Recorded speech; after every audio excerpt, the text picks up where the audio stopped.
Nuclear structure. Protons and neutrons are called nucleons. Right here, nucleons.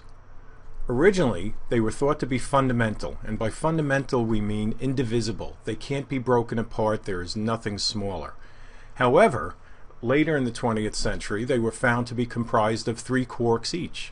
Now, don't worry about the quarks, I'm just putting this out there for interest's sake. This is much higher level physics than we're going to do in high school, but there are 6 types of quarks and they have different properties. The proton is made up of 2 up quarks and 1 down quark. The neutron is made up of 1 up quark and 2 down quarks.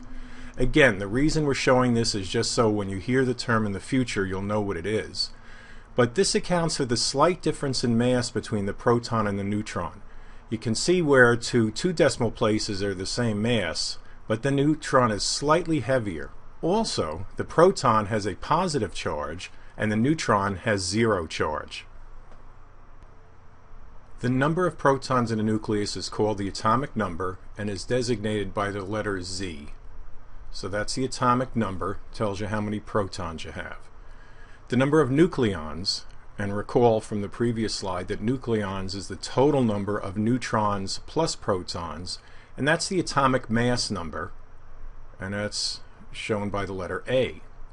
So to find how many neutrons you have, you subtract the number of protons, Z, from the atomic mass, A, and you get this N. So N is A minus Z. To specify a nuclide, which is a fancy word for nucleus or element, we have X, which is the element's name. So let's take an example of radium. Radium, the abbreviation is Ra. So if you had radium-218, 218 is the mass number. That tells you the total number of neutrons plus protons.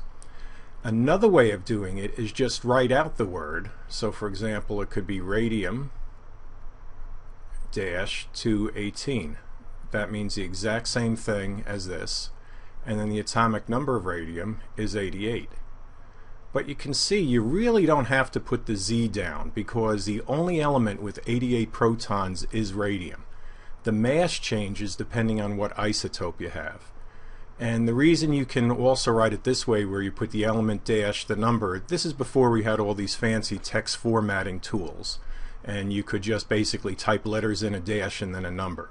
So both of these are ways of saying radium-218, and you can even leave the 88 out and just have 218 radium, because 88 and radium really tell you the same thing.